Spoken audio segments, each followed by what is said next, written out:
This is Maker's Mark's second of 5 releases in their wood finishing series plan. Now, the original wood finishing series, or the license plate series, focused on the production process, while this new series focuses on the teams behind the makers at Maker's Mark. Now, last year, the 2024 Heart release focused on the Stillhouse team, while the 2025 The Keepers release focuses on the warehouse team. It's based on what the warehouse team experiences with what they smell and experience every single day. Is it my favorite Maker's Mark release in quite a while?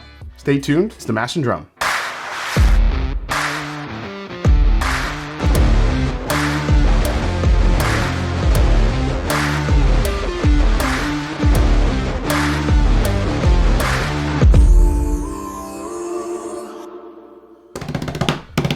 What's up, folks? I'm Jason C from the Mash and Drum, and welcome back to the show. Make sure while you're here, you like the video, you subscribe to the channel, and help me keep growing to 100,000 subscribers here in 2025.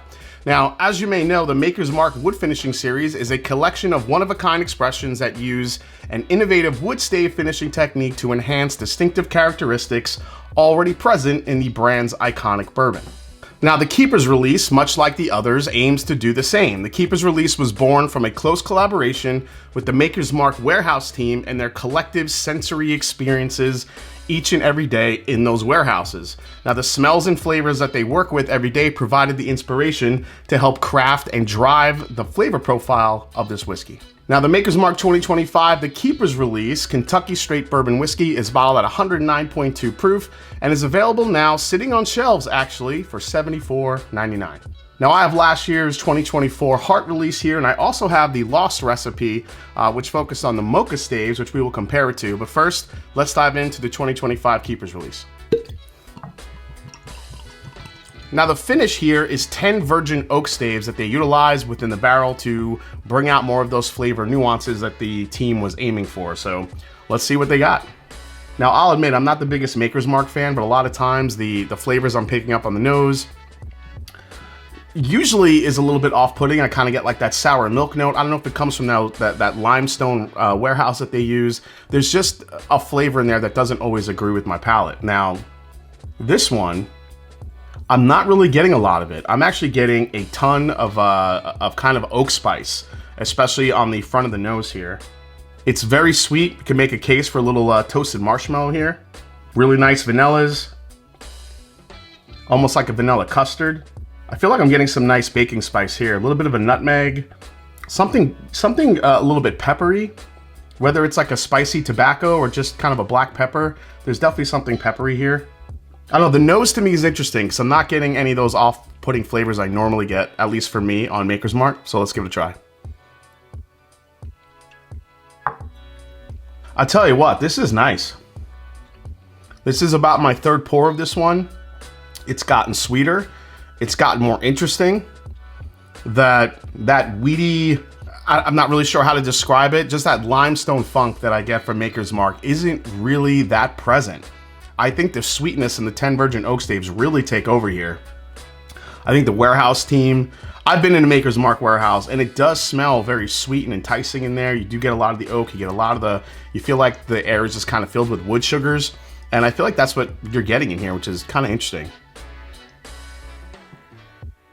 There's a tannic oak effect on here, especially in the back end, that gives you a little, like, again, that spice and that, but it's not drying in any way, maybe a tad bit drying, but this is actually a nice little release. 109.3 proof. I actually think it drinks a little hotter than that with that spice that it has. Maker's Mark is really known to be a easy sipping whiskey, being a weeder, but I like the addition of the spice here. It actually works pretty well to kind of offset the sweet flavors I'm getting from the 10 virgin oak staves. And I think those 10 virgin oak staves really are driving the spice characteristic here too. I think it hits you with the oak spice right up front, then it gets into a really nice, vanilla custard type note. Your caramel is there, the wood spice is there. Again, that tannic effect on the back end kind of leaves a lingering spice, a spice-driven experience for you on the finish. You have the little bit of a toasted marshmallow note in there too, but I do feel like you get a little underlying cherry, just a little bit. A bright cherry, not a dark cherry, but there is definitely a dark fruit there. maybe even like a cranberry type of note. There is definitely something there that's driving a little bit of a dark fruit sweetness. This is really good. And this, I just grabbed on the shelf. This was sitting on the shelf. And this is one of those bottles that I was just like, wow, this is sitting here. Let me grab it. So let's compare it to last year's and also the Lost Recipe collection. So real quick, last year's The Heart release, which was the first release in this series, focusing on the people and the Maker's Mark makers, as they said. This one came in at 111.7 proof. This utilizes 10 French virgin oak staves into this recipe. And then this curious little bottle is the Lost Recipe, edition number 1. This focused on the archive stave using mocha. So the mocha stave that they used to use in the private selects was retired. The French Mendiant was incorporated instead, but they brought it back for this release. And this was kind of a sneaky good release that I picked up a long time ago. Proof on this one, you're looking at 111.9. So let's see which one's been my favorite here. Going to the 2024 first. Now, as much as I love French oak, I don't think the staves here offset that weird limestone note that I get. That weedy, little, slightly bitter note that I get on the back end of Maker's Mark. I feel like that's here in the 2024, at least for me. There is a nice chocolate influence that I think you get from the French oak stave. French oak definitely brings a lot of chocolate and spice, and I do feel like you get that a little bit here. That second sip, I got more of like a hot cocoa powder, which was kind of nice. Really, really nice addition from the French oak. I feel like I'm liking this better than I did the last time I tried it. I think it's gotten a little bit more airtime. The chocolate influence has really, come to the forefront here. Let me go to the 2025. The 2025 is definitely a sweeter experience. When you come off the 2024 is driven by the dark chocolate, the spice, maybe a little bit of like a bitter chocolate, like a baker's chocolate that gets in there. I feel like the 24 also has a little bit of a fruit, but I think it comes off like a little bit darker, like more like a raisin, where the cherry and the toasted marshmallow in the 25 Keeper's release, I think is probably leaning into more attributes that most palates will like more. But I think what's winning me over on the 25 is that lack of aftertaste that I usually get in Maker's Mark. I think whatever staves they use or the process or the aging, it kind of nullified that weird flavor that I get. And it's just like all sweet, all candy, a little bit of oak spice to balance it out.